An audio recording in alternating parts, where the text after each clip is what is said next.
नमस्कार, मैं हूं नेहा बेनीवाल और स्वागत है आपका हलचल इंडिया में। आइए नजर डालते हैं आज के खास खबरों पर। सोमवार का दिन प्रथम चरण के मतदान का आखिरी दिन था, जिसको लेकर सभी दलों के प्रत्याशी अपने नामांकन पत्र दाखिल करने के लिए पहुंचे। इस दौरान प्रशासन द्वारा सुरक्षा व्यवस्था को चाक चौबंद किया गया था। वहीं कलेक्ट्रेट से लेकर महावीर चौक और झांसी रानी चौक तक पुलिस और अर्धसैनिक बल मोर्चा संभाले दिखाई दिए। नामांकन के आखिरी दिन भारतीय जनता पार्टी के मुजफ्फरनगर लोकसभा सीट से प्रत्याशी और पूर्व सांसद डॉक्टर संजीव बालियान पार्टी के विधायकों और समर्थकों के साथ नामांकन पत्र दाखिल करने के लिए पहुंचे, जहां उन्होंने अपना नामांकन पत्र दाखिल करने के बाद कहा कि उन्होंने पिछले 5 वर्षों में जितने कार्य किए हैं उतने कार्य किसी भी सांसद ने अपने कार्यकाल में नहीं किए। 5 साल पूरे जब से मुझे 2014 में सांसद चुना गया, मैं अपने क्षेत्र की जनता के बीच में रहा, हर व्यक्ति के सुख दुख में शामिल रहा। कभी अपने क्षेत्र से संसद सत्र के अलावा बाहर नहीं गया। मैं इसी मिट्टी का बेटा हूँ, एक आम किसान का बेटा हूँ। 5 साल जो विकास कार्य नरेंद्र मोदी के नेतृत्व में केंद्र सरकार में हुए और विशेषकर जनपद मुजफ्फरनगर में करीब 10,000 करोड़ रुपए के विकास कार्य, इन मुद्दों को लेकर स्थानीय वर्सेस बाहरी, नामदार वर्सेस कामदार और क्षेत्र की जनता के बीच में रहने के मुद्दे को लेकर मैं जनता के बीच में। वहीं दूसरी ओर गठबंधन से प्रत्याशी चौधरी अजीत सिंह सपा, बसपा और लोकदल के पदाधिकारियों के साथ नामांकन पत्र दाखिल करने के लिए कलेक्ट्रेट में पहुंचे, जहां नामांकन पत्र दाखिल करने के बाद भाजपा सरकार पर कटाक्ष किए। वहीं उन्होंने कहा कि किसान इस सरकार में बद से बदतर हालत में आ चुके हैं। ठीक है, आज है, परेशान है, ठीक है, किसान, युवा, व्यापारी, सब परेशान है। नीचे करो भाई आईडी। जो स्थिति देश में थी कुछ साल पहले, कारण आप भी जानते हैं, खराब हो गई। यहाँ पे रोजगार खत्म हो गए, इंडस्ट्री खत्म हो गई, किसानों के खेती के दाम, जमीन के दाम खत्म हो चुके हैं। तो उन सबको बहाल करना है, खुशहाली तो उसी से आएगी। भाई जो भी MP होता है उसको 6 महीने तो उसको वहाँ रहता है। ये दिल्ली सेशन होता है, सबका नहीं होता है। बिल्कुल होता है।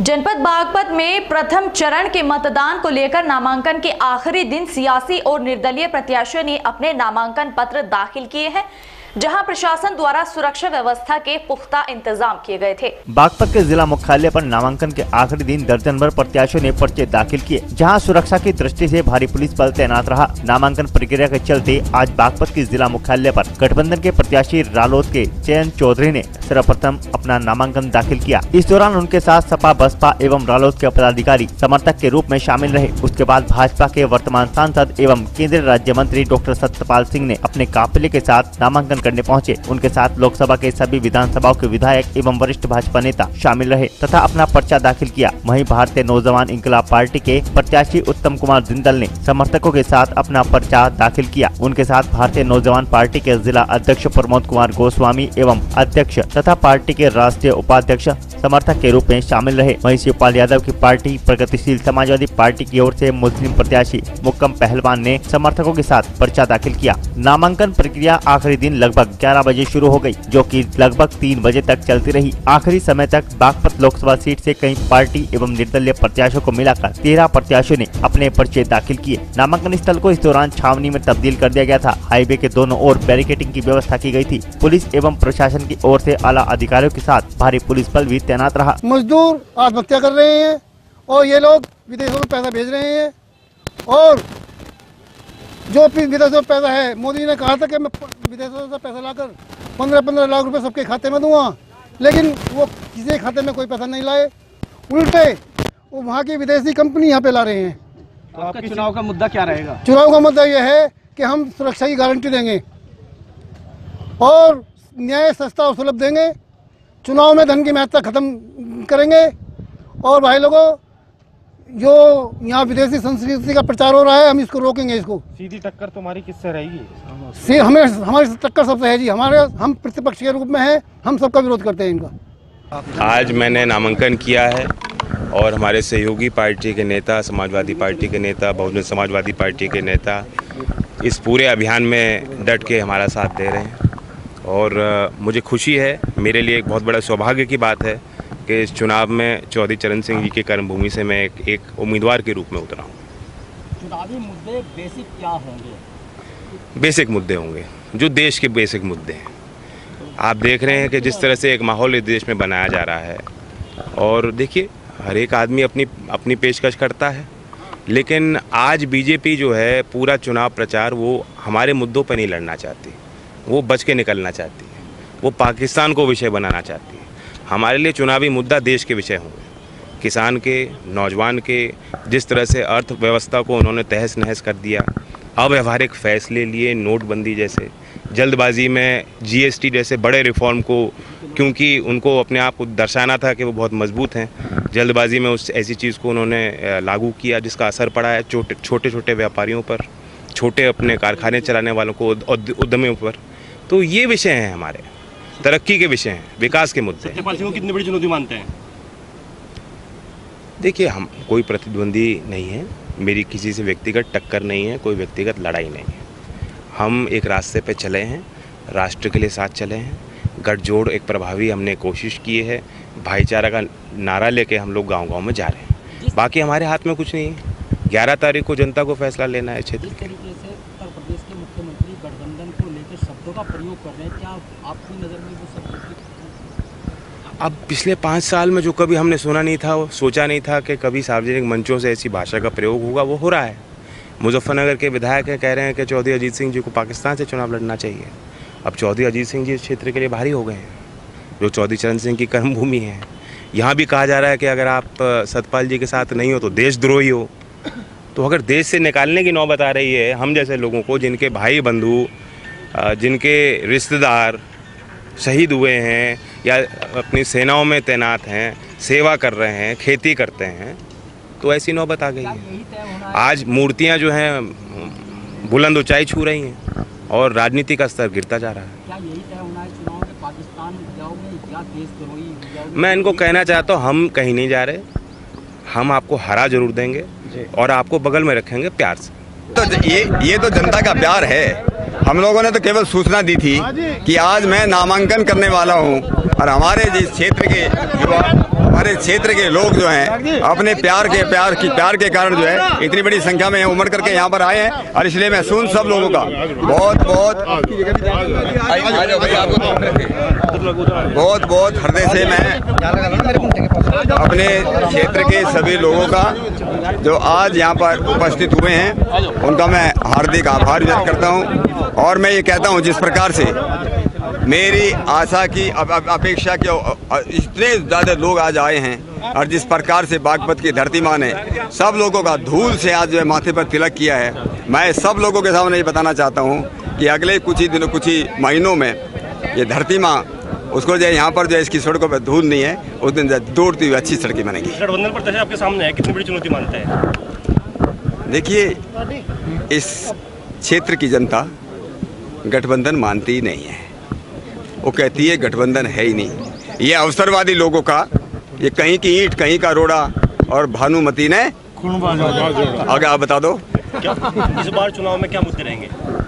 हमारा तो मुद्दा एक ही है, विकास का मुद्दा है, सुशासन का मुद्दा है, सुरक्षा का मुद्दा है, और हमारा चहुमुखी विकास हमारे इस क्षेत्र का हो, यही हमारा मुद्दा है। मोदी जी हमारा मुद्दा है। हम चाहते हैं, पुनः देश की जनता चाहती है कि देश के यशस्वी प्रधानमंत्री पिछले 5 वर्षों में जो उन्होंने करके दिखाया है, तो पुनः इस देश का नेतृत्व करें, ये हमारा मुद्दा है। विपक्ष का आरोप है आप केवल पाकिस्तान मुद्दे पर राजनीति कर रहे हैं।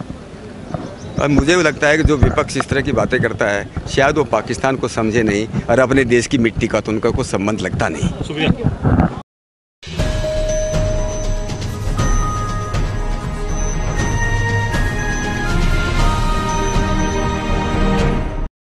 आगामी लोकसभा चुनाव को लेकर हरियाणा की होटल CIA ने चेकिंग के दौरान 2 युवकों को भारी मात्रा में असलहे के साथ गिरफ्तार कर लिया, जहां पुलिस ने मुकदमा दर्ज कर दोनों युवकों को जेल भेज दिया। हरियाणा के होडल में सीआईए स्टाफ ने भारी मात्रा में 2 युवकों से असलाह बरामद किया है। दोनों आरोपियों को अदालत में पेश कर दिया गया। चुनाव के दौरान पुलिस ने लाइसेंसी असलाह धारकों को असलाह जमा करने के लिए आदेश जारी किए हुए हैं और चुनावों को देखते हुए पुलिस मुस्तैदी से गश्त कर रही है। गश्त के दौरान होडल सीआईए ने गाँव डिबोकी के निकट 2 युवकों को गिरफ्तार कर लिया। तलाशी के दौरान दोनों युवकों से 2 पिस्टल, 1 देसी कट्टा, 1 12 बोर का पौना बंदूक व 9 जिंदा राउंड बरामद हुए। जाँच अधिकारी ने बताया कि चुनाव का दौर चल रहा है और यह दोनों युवक यूपी से सस्ते दामों में असला लाकर हरियाणा में महज रेट पे बेच देते हैं। फिलहाल पुलिस ने दोनों युवकों को अदालत में पेश कर जेल भेज दिया। कल दिनांक 24/3/2019 को मैं और स्टाफ सरकारी गाड़ी से बिडोकी से जो है नंगला उटावड़ की तरफ गश्त पे थे। शक के बिना पर हमने एक बाइक को रोका जिस पर दो नौजवान लड़के बैठे हुए थे, जो बाइक को घेर के भागने की कोशिश करी, लेकिन जो लड़का बाइक चला रहा था वो तो वहीं गिर गया।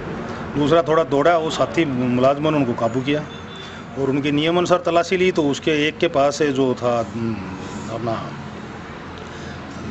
महेंद्र सन ऑफ कल्याण, उसकी पैंट की दाहिनी जेब से एक पिस्टल जिसके अंदर 2 मैगजीन में 2 राउंड मिले और जो उसके पीछे एक लड़का बैठा था धर्मेंद्र पुत्र राजेंद्र सिंह जाट निवासी भिड़ुकी, उसकी दाहिनी और बाईं जेब दोनों से एक दाहिनी जेब से एक पिस्टल और बाईं जेब से एक कट्टा और पिस्टल का 1 राउंड और कट्टे के 3 राउंड ये उससे बरामद हुए और एक बाइक। उसके बाद हमने कोना भी था सो नहीं, वो उसके बाद हमने इसके नियम अनुसार जब इसकी आगे अनुसंधान जारी रखा तो अनुसंधान में महेंद्र जो कल्याण का लड़का है उसने बताया कि मेरे घर एक पौना 12 बोर का और 3 कारतूस भी रखे हुए हैं। फिर उसके बाद उसे घर रेड की गई तो वहाँ से हमें 1 पौना और 3 कारतूस 12 बोर के हमने बरामद हुए, जो टोटल असला 2 पिस्टल, 1 कट्टा 315 बोर, एक अपना पौना 12 बोर, ये हम दोनों से रिकवर हुआ और टोटल 9 राउंड। और एक क्या मनसा थी ये सब? ये क्या करते हैं, ये इन्होंने बताया हमें, जो पूछताछ हमने की अब तक की तफ्तीश में इनसे पता लग रहा है कि जो ना हम उत्तर प्रदेश से असला ले आते हैं और जो अब इलेक्शन है एमपी के और जो बाहर के लोग यहाँ खरीदने के लिए आएंगे तो हम वो रास्ता पूछते हैं, तकरीबन उटावड़ नंगला किधर है, तो हम उनको रास्ता बताने की जगह हम यहीं से उनको सप्लाई करते हैं। इसमें ऊँचे दाम पर मिल जाता है, यहाँ 25-30 हज़ार की मिलती है और ये यहाँ उसको 30-35 हज़ार तक बेच देते हैं।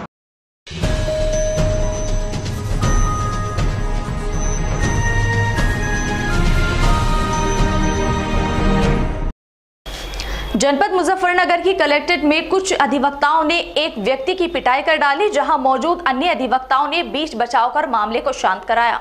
दरअसल मामला जनपद मुजफ्फरनगर की कलेक्ट्रेट का है, जहां बचन सिंह कॉलोनी निवासी व्यक्ति की पुत्री का तलाक का केस चल रहा है, जिसको लेकर वह अपनी पुत्री और परिजनों के साथ कचहरी में पहुंचे थे। इस दौरान दूसरा पक्ष भी कचहरी में आया हुआ था। इस दौरान बहस हुई और युवती ने युवक को थप्पड़ जड़ दिया, जहां बीच बचाव कराने आए युवक पक्ष के अधिवक्ता को युवती पक्ष ने रोकना चाहा तो अधिवक्ता और उनके शागिर्दों ने व्यक्ति के साथ मारपीट शुरू कर दी, जिसमें अन्य अधिवक्ताओं ने बीच बचाव कर मामले को शांत कराया। कि हमारा लड़के का डाइवर्स केस चल रहा था, अपोजिशन वाले वकील भी साथ आए हुए थे, लड़का भी आया हुआ था। वकील साहब ने उस लड़के को समझाया, लड़के को समझाया कि भैया तुम जो है देख लो, सुलह कर लो। हमने भी समझाया, हमने बात भी करी, कोई नहीं, फिर वो बात बनी नहीं तो लड़की ने नहीं वो ऐसा हुआ कि लड़की ने फिर लड़के को, देखो स्वाभाविक सी बात है, लड़की को गुस्सा नहीं आ रहा था। लड़की ने जो है लड़के का 2-4 बार वैसे कह लगा, भाई तूने मेरी जिंदगी, अगर तुझे शादी नहीं करनी थी, तुझे और लड़की से प्यार था तो तू मेरे साथ क्यों? अब आपके साथ में मारपीट क्यों हुई? उसके बाद क्या हुआ कि वो वकील साहब भी उसके साथ में लग गए, लड़के के साथ में। जब हम एक साइड में खड़े हुए हैं, हम भी कुछ कह रहे हैं उनको, लड़की और लड़के का आपस में चल रहा, हम भी साइड में खड़े हैं। उनका पक्ष कर रहे थे? हाँ, वो वकील साहब उनका पक्ष कर रहे थे, मतलब वकील साहब को पीछे से कौन कौन वकील थे? वकील साहब राजीव शर्मा। अच्छा, हमने वकील साहब को पीछे से बोले जी आप पीछे कर जाओ, जब हम नहीं कर रहे तो तुम भी बीच में, तो इनका आपस का मैटर है, कर लो। पुलिस प्रशासन ने बचाया या किसने बचाया? नहीं, हमारे वकील साहब ने बचाया, हमारे वकील साहब साथ थे, इन्होंने बचाया। रविंदर जी एडवोकेट है, रविंदर जी एडवोकेट है हमारे। तो आप इन्होंने आप क्या चाहते हैं? आप अब कुछ नहीं, तो मैंने उसे कहा लड़के को कार्रवाई चाहते हैं या क्या चाहते हैं? नहीं, ऐसे जो बेवजह मैं उनसे कह रहा कि भाई हमारा तुम्हारा कोई विवाद नहीं है, तो तुम मेरे साथ क्यों लड़ रहे हैं, बेवजह क्यों लड़ रहे हैं? तो वो दादागिरी दिखा रहे हैं, मैं कह रहे कि हाँ मैं भी चाहता हूँ ऐसे वकील के खिलाफ जो बेवजह जबकि मेरा कोई विवाद नहीं, कोई मैटर नहीं है, मेरा कोई वो नहीं है।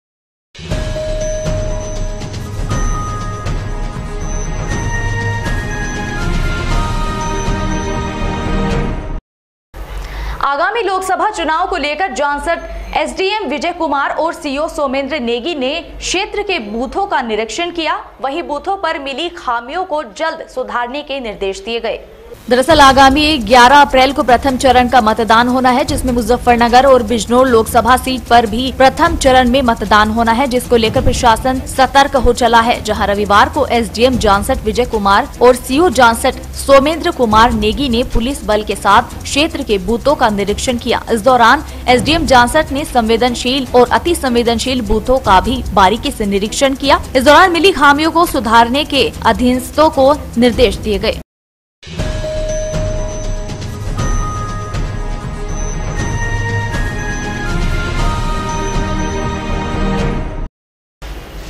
उत्तराखंड की हरिद्वार नगर कोतवाली पुलिस ने दुधाधरी चौक स्थित कृष्णा होटल से 5 युवकों को आईपीएल मैचों पर सट्टेबाजी करते गिरफ्तार कर लिया, जिनके कब्जे से सट्टा लगाने की सामग्री सहित नकदी भी बरामद की गई। एसएसपी हरिद्वार जन्मजय खंडूरी के निर्देशन में चलाए जा रहे शातिर धरपकड़ अभियान के तहत हरिद्वार नगर कोतवाली पुलिस को बड़ी सफलता मिली है, जहां थाना प्रभारी प्रवीण सिंह कोश्यारी के नेतृत्व में पुलिस ने मुखबिर की सूचना पर होटल कृष्णा हेरिटेज में छापेमारी की, जहां से पुलिस ने 5 युवकों को 2 कमरों से गिरफ्तार कर लिया। पकड़े गए युवक आईपीएल मैचों पर सट्टेबाजी कर रहे थे, जिनके कब्जे से पुलिस ने 5 लैपटॉप, 32 मोबाइल फोन, 1 एलईडी और 72,000 रुपए लगभग की नकदी बरामद की है। पकड़े गए 5 सट्टेबाज फरीदाबाद हरियाणा के निवासी हैं, जिन्हें पुलिस ने मुकदमा दर्ज कर जेल भेज दिया।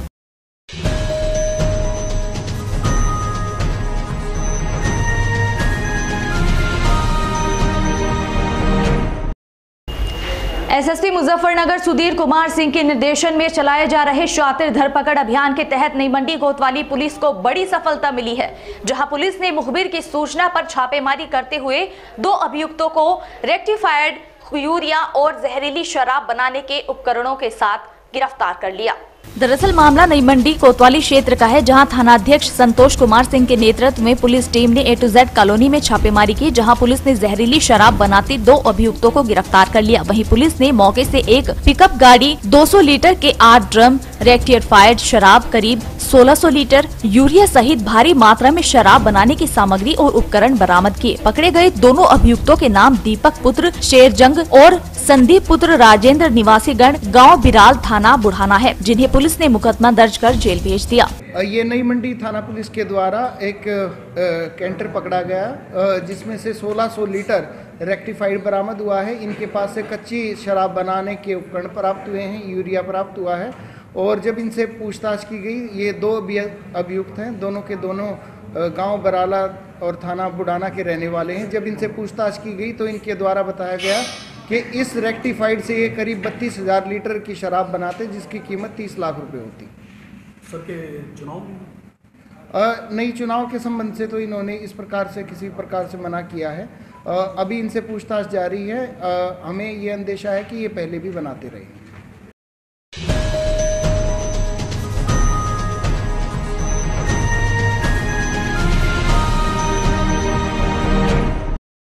जनपद मुजफ्फरनगर के कस्बा छपार स्थित रामलीला ग्राउंड में जमीयत यूथ क्लब द्वारा निःशुल्क चिकित्सा शिविर का आयोजन किया गया, जिसमें भारी संख्या में मरीजों की जांच की गई। जनपद मुजफ्फरनगर के कस्बा छपार में जमीयत उलमा हिंद व जमीयत यूथ क्लब के संयुक्त तत्वावधान में छत्रपति शिवाजी शुभारती मेडिकल कॉलेज मेरठ के 2 दर्जन डॉक्टरों ने छपार में रामलीला ग्राउंड में मुफ्त मेडिकल चेकअप कैंप का आयोजन किया, जिसमें विभिन्न रोगों से संबंधित सैकड़ों मरीजों के मुफ्त चेकअप किए गए तथा मुफ्त औषधियाँ भी वितरित की गयी। जमीयत उलमा हिंद के राष्ट्रीय महासचिव मौलाना महमूद मदनी के आह्वान पर जगह जगह मुफ्त मेडिकल चेकअप कैंप लगाए जा रहे हैं, जिसकी जिम्मेदारी जमीयत यूथ क्लब को दी गई है। सोमवार को छपार के रामलीला मैदान में जमीयत यूथ क्लब द्वारा मुफ्त मेडिकल चेकअप कैंप लगाया गया, जिसमें विभिन्न बीमारियों से ग्रस्त लोगों की जाँच कर मुफ्त में दवाइयाँ वितरित की गयी। ये जमीयत यूथ क्लब के तत्वावधान में हज़रत मौलाना महमूद मदनी साहब के आह्वान पर जिला मुजफ्फरनगर में medical camp, free medical camp लगाए जा रहे हैं, ताकि ज़्यादा से ज़्यादा जो गरीब लोग हैं उनको फ़ायदा पहुंचाया जा सके। आज यहाँ शुभारती मेडिकल हॉस्पिटल से डॉक्टरों की एक बड़ी टीम है जिसमें नेत्र रोग, हड्डी रोग और फिजिशियन हैं, ऑर्थोपेस्ट हैं और इसी तरीके से कुछ और डॉक्टर हैं। तो यहाँ ये जमीयत उलमा हिंद और जमीयत यूथ क्लब के तत्वावधान में फ्री मेडिकल कैंप है जिसमें जांच भी हो रही है और दवाइयाँ भी फ्री दी जाती हैं। जमीयत यूथ क्लब जो अभी नया संगठन है, इसकी क्या रणनीति रहेगी आगे की? जमीयत यूथ क्लब देश सेवा के लिए है, जन सेवा के लिए है। ये अपने काम में लगे हुए हैं। लोग देख भी रहे हैं कि जहाँ जहाँ ज़रूरत है वहाँ जमीयत यूथ क्लब के सदस्य, उनके स्काउट अग्रणी भूमिका निभा रहे हैं। जमीयत यूथ क्लब क्या आपदा में भी काम करता है?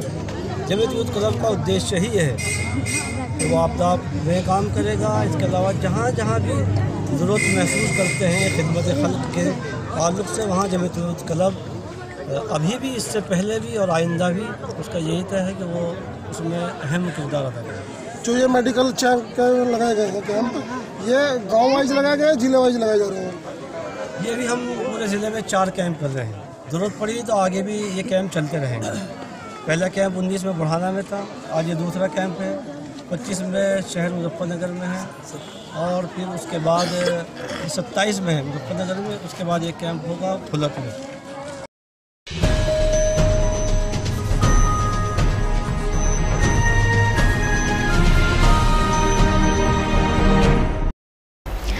जनपद मुजफ्फरनगर के मीरापुर थाना क्षेत्र के गांव कासमपुर भूमा में असामाजिक तत्वों ने बाबा साहेब डॉक्टर भीमराव अंबेडकर की प्रतिमा को खंडित कर दिया, जहां लोगों ने विरोध करते हुए जमकर हंगामा किया। वहीं मौके पर पहुंचे प्रशासनिक अधिकारियों ने मामले को शांत कराया। मीरापुर थाना क्षेत्र के गांव कासमपुर भूमा में असामाजिक तत्वों ने डॉक्टर भीमराव अंबेडकर की मूर्ति को खंडित कर दिया, जिस पर ग्रामीणों ने जमकर हंगामा करते हुए दोषियों के विरुद्ध कड़ी कार्रवाई करने की मांग की। मामले की सूचना मिलते ही सीओ जांसट सोमेंद्र कुमार नेगी व एसडीएम जांसट विजय कुमार मौके पर पहुंच गए और नई मूर्ति लगवाने व दोषियों के विरुद्ध कड़ी कार्रवाई करने का आश्वासन देकर मामले को शांत कराया। मीरापुर थाना क्षेत्र के गाँव कासमपुर भूमा के बाहरी छोर पर रात्रि के समय असामाजिक तत्वों ने सड़क किनारे लगी डॉक्टर भीमराव अंबेडकर साहब की मूर्ति को तोड़कर खंडित कर दिया। सुबह जब ग्रामीण जंगल में दिशा शौच के लिए गए तो उन्होंने मूर्ति खंडित होने की जानकारी हुई, जिससे सैकड़ों ग्रामीण मौके पर एकत्र हो गए तथा हंगामा करते हुए दोषियों के विरुद्ध कड़ी कार्रवाई की मांग की। सूचना मिलते ही एसडीएम जांसट विजय कुमार और सीओ जांसट सोमेंद्र कुमार नेगी पुलिस बल के साथ मौके पर पहुंचे तथा हंगामा कर रहे लोगों को तत्काल नई मूर्ति लगवाने व दोषियों के विरुद्ध कड़ी कार्रवाई करने का आश्वासन देकर मामूश्किल शांत कराया। सुबह ही सूचना मिली थी कि ग्राम कासमपुर भूमा में डॉक्टर भीमराव अम्बेडकर की मूर्ति को अराजक तत्वों द्वारा क्षतिग्रस्त कर दिया गया है। तो मैं और सीओ साहब और इंस्पेक्टर जो है मीरापुर, इंस्पेक्टर रामराज, इंस्पेक्टर जांसट सभी मौके पर पहुंचे और फिलहाल हमने हसनापुर से नई मूर्ति मंगाकर स्थापित करने जा रहे हैं और लोगों से अपील की कि शांति बनाए रखें। ये मूर्ति लगने के बाद शांति स्थापित हो जाए। सर, चुनाव से पहले एक घटना हुई है सर, इससे क्या माहौल ख़राब करने की कोशिश थी सर? क्या हो सकता है माहौल बनाने की? वास्तव में लगता तो ऐसा ही है, क्योंकि इस समय राजनीतिक दल या किसी का भी कुछ भी हो सकता है, लेकिन जो है हम कोशिश ये करेंगे कि हर हाल में शांति व्यवस्था बनाए रखेंगे। कुछ आरोपी का पता लगा सर? कोई आरोपी का पता नहीं लगा है और जो इनके समाज के लोग हैं इनसे कह दिया गया है कि चाहे तो अज्ञात के नाम से FIR दर्ज करा सकते हैं।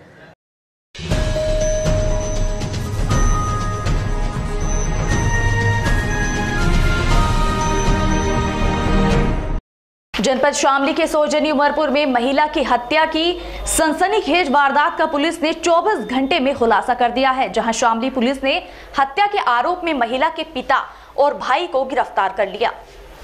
जनपद शामली के थाना भवन क्षेत्र के गांव सोहंजनी उमरपुर में 2 दिन पूर्व युवती की जलाकर हत्या कर दी गई थी, जिसका शामली एसपी अजय कुमार पांडे के निर्देशन में थाना भवन थाना प्रभारी संदीप बालियान ने महज 24 घंटों के अंदर खुलासा कर हत्यारे पिता और पुत्र को जेल भेज दिया। आपको बता दें, मामला जनपद शामली के थाना भवन थाना क्षेत्र के गाँव सोहंजनी उमरपुर का है, जहाँ 2 दिन पूर्व आशु पुत्र नसीब अली ने पुलिस को सूचना दी थी कि उसके खेत से भूसे में आग लगी हुई है, जिसमें एक जला हुआ शव भी पड़ा है। सूचना मिलते ही पुलिस मौके पर पहुंची थी और और शव को कब्जे में लेकर उसकी शिनाख्त में जुट गई थी, जिसकी शिनाख्त गाँव के ही मुसर्रत पुत्री शमशेर अली के रूप में हुई, जिसमें थाना भवन पुलिस ने अज्ञात में मुकदमा दर्ज कर कार्रवाई शुरू कर दी थी, जिसमें मृतका के पिता शमशेर व भाई इसराइल के नाम सामने आए थे, जिनको पुलिस ने हिरासत में लेकर सख्ती से पूछताछ की तो उन्होंने अपना जुर्म कबूल कर लिया। उनकी निशानदेही पर हत्या में प्रयुक्त किए गए डंडे भी बरामद कर लिए गए। वहीं एसपी शामली अजय कुमार पांडे ने बताया कि लड़की के पिता व भाई ने मृतका के चाल चलन ठीक नहीं थे, जिसकी वजह से उन्हें समाज में शर्मिंदगी उठानी पड़ती थी। कई बार समझाने के बावजूद भी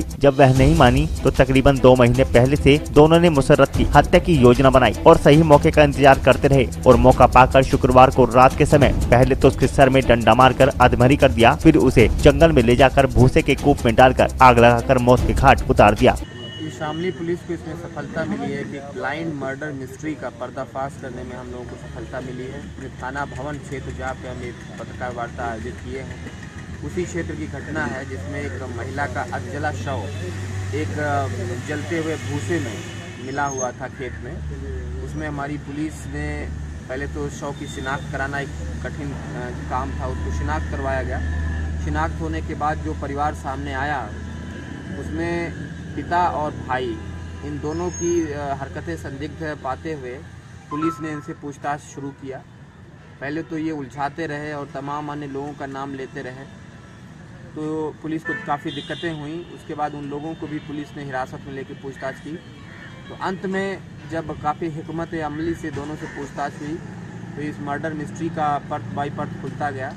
इसमें जो बात सामने आई है कि जो लड़की थी करीब 22-23 साल की लड़की थी और ये इनके अनुसार जो इनके पिता ने और भाई ने बताया कि काफ़ी लड़कों से फ़ोन पे बात करती थी, लड़कों से मिलना जुलना था और कई बार मना करने पर भी ये मान नहीं रही थी। यहाँ तक कि इसका एक मोबाइल फ़ोन भी तोड़ के फेंक दिया गया था 1 महीना पहले, मगर ये फिर भी नहीं मान रही थी और इनको समाज में काफ़ी बेइज्जती महसूस हो रही थी। तो इस प्रकार से एक ऑनर किलिंग टाइप का रूप इसको कह सकते हो इस मर्डर को। किस प्रकार से आजिज़ आ करके इनका कहना है कि इन्होंने बेटी को रास्ते से हटा दिया और उसकी लाश को, उसके सारे सबूतों को छुपाने के लिए इन्होंने खेत में भूसे में जा कर के उसकी डेड बॉडी को जलाने का प्रयास किया। लेकिन सुबह होने पे 4-5 बजे के आसपास इनको लगा कि पकड़ लिए जाएंगे, तो वो लाश को छोड़ के वहीं भाग गए और इस प्रकार से लाश बरामद हुई थी। और हमारी पुलिस टीम ने और स्वाट टीम ने, थाना अध्यक्ष संदीप बालियान और उनका टीम ने इसको सही से खुलासा किया है। इनको 20,000 रुपये का इनाम दिया जा रहा है और हमें खुशी है कि कोई निर्दोष व्यक्ति इसमें जेल नहीं जा रहे हैं। जो दोषी थे उनकी पहचान हुई रिकॉर्ड समय में 24 घंटे के आसपास समय में, और हम सही मुलजिमों को सारे सबूतों के साथ आज न्यायालय के सामने उपस्थित कर रहे हैं। तो सर इन्होंने कोई योजना भी बनाई थी जिस तरह किसी को फंसाने की, इस तरह कोई प्री प्लान किया हो कोई पूरा? शुरू में पूछताछ में ये उलझा रहे थे। जो भाई है इसराइल नाम है, ये 3-4 अन्य लोगों का नाम ले रहा था, खासतौर पे उन्हीं लोगों का नाम ले रहा था जिससे उसकी लड़की की बात होती थी। लेकिन सभी को पुलिस हिरासत में लेकर पूछताछ किया गया तो कोई बात ऐसी सामने नहीं आई कि ये लोग मार सकते हैं, कोई सबूत ऐसा नहीं मिला। और ये भी यह रोचक तथ्य कि इन्होंने 1-2 दिन पहले इसकी प्रैक्टिस भी की थी उस इलाके में जा कर के, और वहाँ पे कोशिश की थी कि कोई वहाँ दिखाई तो नहीं देता है, इनका भेद तो नहीं खुल जाएगा। ये सारी प्लानिंग के तहत 1 महीना पहले प्लानिंग इसकी शुरू की थी। और इसराइल ने अपनी पत्नी और 2 बच्चों को भी पत्नी के मायके छोड़ दिया था कि वो कहीं नहीं फंस जाए। तो पूरी इस तरह से योजना बना करके इस लड़की को, जिससे कि इनकी इज्जत जा रही थी इनके कथनानुसार, उसको रास्ते से हटाया गया और इस सनसनीखेज मर्डर को, वारदात को अंजाम दिया गया था, जिसमें हमारी शामली पुलिस ने पर्दाफाश किया है और घटना में प्रयुक्त आला कत्ल और बाइक भी बरामद की गई है। और बाप बेटा के रूप में 2 अभियुक्तों को गिरफ्तार करके आज हम लोग जेल भेज रहे हैं और पूरे टीम को शाबाशी दी है। ऐसा कोई हथियार जिससे इन्होंने घटना को अंजाम दिया हो? ये देखिए सीलबंद हथियार सामने रखा हुआ है। डंडे से पहले उसके सिर पे वार किया गया था। बेहोशी की हालत जब आ गई थी तो उसको गले को दबाया गया था। उसके बाद लाश को घसीट करके और उसमें भूसे के आग में उसको जलाने की कोशिश की गई।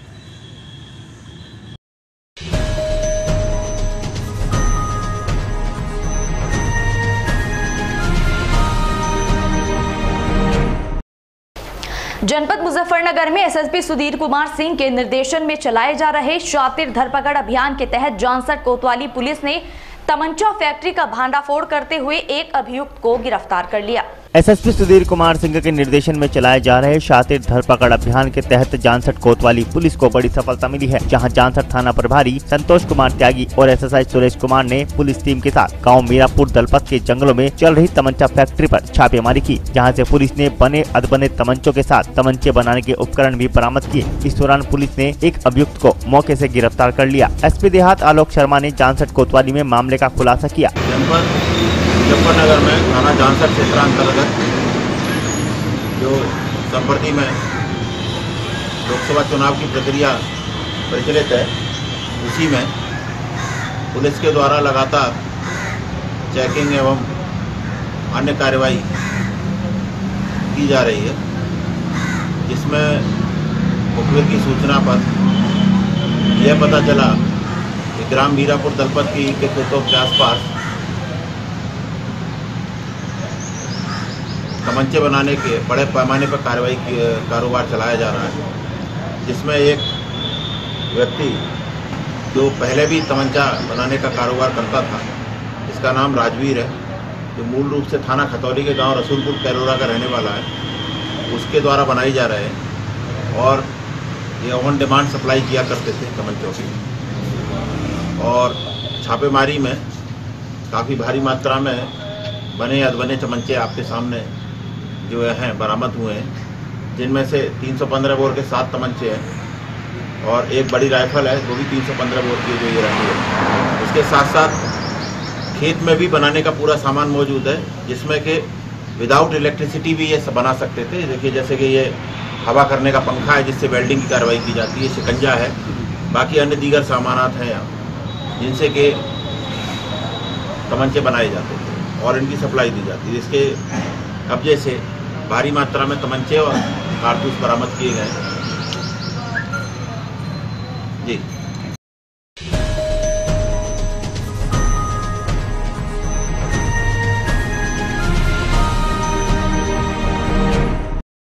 जनपद मुजफ्फरनगर के कस्बा चरथावल में पुलिस का अमानवीय चेहरा सामने आया है, जहां एक बुजुर्ग दौरा पड़ने के कारण थाने के गेट पर ही बेसुध होकर गिर गया था, जिसके बाद पुलिस ने उसे एक रेहड़े में डालकर सीएचसी भिजवा दिया। जनपद मुजफ्फरनगर की चरथावल पुलिस का सोमवार को अमानवीय चेहरा सामने आया है। चरथावल थाने के गेट के सामने एक व्यक्ति को चलते चलते दौरा पड़ गया, जिससे वह घायल होकर वहीं पर गिर पड़ा और उसके मुंह से खून निकलने लगा। चरथावल थाने में सरकारी गाड़ी मौजूद होने के बावजूद पुलिस ने घायल विकलांग को रेहड़े में डालकर अस्पताल भिजवा दिया, लेकिन रेहड़े वाला भी घायल को अस्पताल में डालकर वहाँ से भाग निकला। दरअसल मामला चरथावल थाने के गेट का है, जब चलता हुआ एक व्यक्ति बेहोश होकर चरथावल थाने के गेट के सामने गिर पड़ा और गिरते ही उसके मुंह से खून निकलने लगा। उसे देखने के लिए ग्रामीणों की भीड़ उमड़ने लगी। भीड़ को देखकर थाने के कुछ पुलिसकर्मी भी मौके पर पहुंच गए। भीड़ देखकर मौके पर पहुंचे पुलिसकर्मियों ने लोगों को 108 पर कॉल करने की सलाह देते रहे, जबकि थाने के अंदर सरकारी जीप खड़ी हुई थी। पुलिस ने सरकारी गाड़ी से अस्पताल पहुँचाने के बजाय पुलिसकर्मियों ने सड़क से गुजर रहे रेहड़े में घायल को डलवा कर अस्पताल छोड़ने के आदेश दिए। वहीं रेहड़े वाला भी घायल को सीएचसी में डालकर फरार हो गया, जिसके बाद सीएचसी कर्मियों ने घायल व्यक्ति की जेब से मिले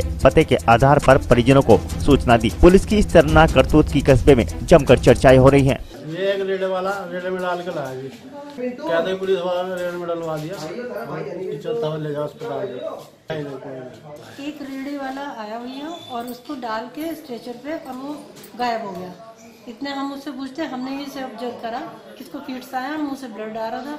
फिर इसकी जेब देखी हमने कि कोई डॉक्यूमेंट्स हो, कोई आईडी हो, तो उसमें इसको एक पेपर मिला हमें लावलपुर का। उससे हमने कांटेक्ट करा और उनके फादर को बुलाया। इसको मुंह से ब्लड आ रहा था और फिट्स पड़ रहे थे और ये विकलांग है, कुछ बोल नहीं पा रहा। अजय साहब में रेड़े वाला है, वो भी गायब हो गया। नाम मैं नाम तो जानता नहीं, पुलिस वाले ना अस्पताल वालों ने मेरे को फोन करा और शाम में आया।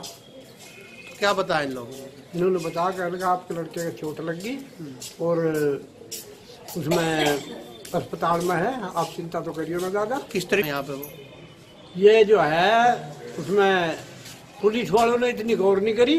एक रेडे को 21 को पकड़ के रेडे में घेर का इक्कर डंगर को भेज दिया, इस तरह भेज दिया।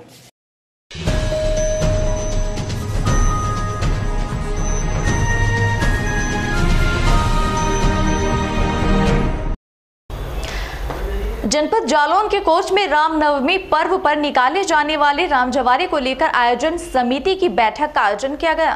जनपद जालौन के कोंच में रामनवमी पर निकालने जाने वाले जवारे, जिन्हें राम जवारे कहा जाता है, को लेकर हिंदू धर्म के लोगों के द्वारा एक बैठक भूतेश्वर मंदिर पर संपन्न की गई, जिसमें जवारों की स्थापना से लेकर रामनवमी पर राम जवारे के नगर भ्रमण पर चर्चा की गई। आयोजित बैठक में सर्वसम्मति से व्यवस्थाओं को सभी लोगों ने निभाने का आह्वान किया। हालांकि इस मीटिंग में पदाधिकारियों का चयन नहीं किया गया। समिति की सदस्यों के मुताबिक अगली बैठक में हिंदू संगठन के जिले के लोग उपस्थित रहेंगे। तत्पश्चात ही कोंच में राम जवारे कार्यक्रम की कमेटी भी गठित कर दी जाएगी। नगर में 5 साल से अनवरत रूप से श्री रामनवमी एवं श्री राम जवारे का आयोजन होता आ रहा है। स्थान भूतेश्वर मंदिर चंदुआ चौराहे के मुख्य स्थान पर होता है एवं इसमें हम लोगों को ये सूचित किया गया है कमेटी के माध्यम से जो लोग कार्यकर्ता बंधु हैं उन सभी लोगों को अवगत कराया गया कि श्री रामनवमी जो कि 13 अप्रैल को कोंच नगर में मनाई जाएगी, उसके संबंध में हम लोग वर्ष प्रतिपदा के दिन मतलब चैत्र नवरात्र की प्रथम दिन श्री राम जवारे का आयोजन करते हैं, जो कि जवारों का भी होया जाता है। जवारों की स्थापना होने के बाद 9 दिन तक हम लोग दिव्य झांकियों का आयोजन करते हैं। पंचमी, षष्ठी, सप्तमी, अष्टमी, नवमी एवं श्री राम नवमी के दिन श्री राम जन्मोत्सव के दिन भव्य श्री राम शोभा यात्रा का आयोजन होता है, जो कि श्री राम जवारे के रूप में हम लोग मनाते आए। अच्छा, कितने साल से बनाते आ रहे हैं? यही हम लोगों को आज 5वां वर्ष है।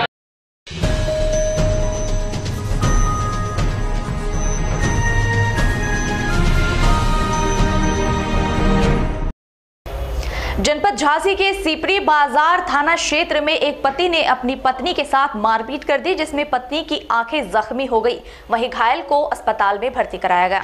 उत्तर प्रदेश के जनपद झांसी के सीपरी बाजार थाना क्षेत्र अंतर्गत एक रेल कर्मी ने अपनी पत्नी की गंभीर रूप से मारपीट कर पिटाई कर डाली, जिसमें पत्नी की दोनों आंखें पूरी तरह से जख्मी हो गई। साथ ही शरीर पर कई चोटें भी आई हैं। यह घटना लगभग सुबह 10 बजे की थी। दोनों का विवाह लगभग 10 वर्ष पूर्व हुआ था। पत्नी ज्योति पंजाब नेशनल बैंक में डिप्टी मैनेजर के पद पर कार्यरत है, जबकि उसका पति ब्रजेश भोपाल में रेलवे कोच फैक्ट्री में टेक्नीशियन के पद पर पदस्थ है। प्रत्यक्षदर्शियों के अनुसार आरोपी ब्रजेश हाथों में कुछ नुकीली चीज लेकर आया था, जिससे महिला पर हमला किया था और घटना को अंजाम देकर वहां से भाग गया। कुछ ही देर बाद पुलिस को सूचना दे दी गई थी। अभी मेरे पास जो महिला आई है उसका नाम ज्योति है, और जैसा कि मैंने उससे और उसके घर वालों से पूछा है तो उन्होंने बताया है कि उसके हस्बैंड ने उसको मारा है, हाथों से मारा है, कुछ हथियार भी यूज किए हैं। हथियारों का जिक्र उन्होंने नहीं किया है, लेकिन जितना मैंने पाया, मैंने देखा है उसके चेहरे पे काफ़ी चोटें हैं, काफ़ी जगह स्किन फट गई है, ब्लड बह रहा है, आंखें खुल नहीं रही हैं, आंखों की पलकें सूज गई हैं, आंखों के अंदर देखा है तो खून भरा हुआ है, आंखों के जो पर्दे होते हैं झिल्ली होती हैं, लेकिन ये शुक्र है भगवान का कि आंखों के आगे के पर्दे सेफ हैं, उसमें कोई चोट नहीं आई। और अभी तो वो देखने में असमर्थ है, लेकिन जितना मैं बता रहा हूँ उसकी आंखें सुरक्षित हैं, और 4-5 दिन के ट्रीटमेंट के बाद जैसे उसकी सूजन, पलकों की सूजन जाएगी, वो सकुशल देखने में सक्षम हो जाएगी। कोई स्टिच वगैरह है क्या? हाँ, उसमें जो भी स्किन फट गए हैं, आंखों के नीचे चमड़ी फट गई है, आंखों के ऊपर माथे पे चोट आई है, तो मैंने उसमें सूचर लगाए हुए हैं, और ये मान के चलिए काफ़ी 3-4 जगह चोट है, 3-4 जगह चमड़ी फट गई है, तो कुल मिला के 42 टाँके लगाए हैं, और ये टाँके 8 दिन बाद काटे जाएंगे। उसके बाद घाव हील हो जाएगा और चेहरा लगभग अच्छा लगने लगेगा। हस्बैंड ने मारा है आके, लड़ाई चल रही थी पिछले कई दिनों से पारिवारिक, अचानक से आया और उसने मारा हमको। कुछ पहने हुए था हाथ में, कुछ नुकीली चीज लिए हुए था, फेस में मारा बस उसको। ब्रजेश कुमार।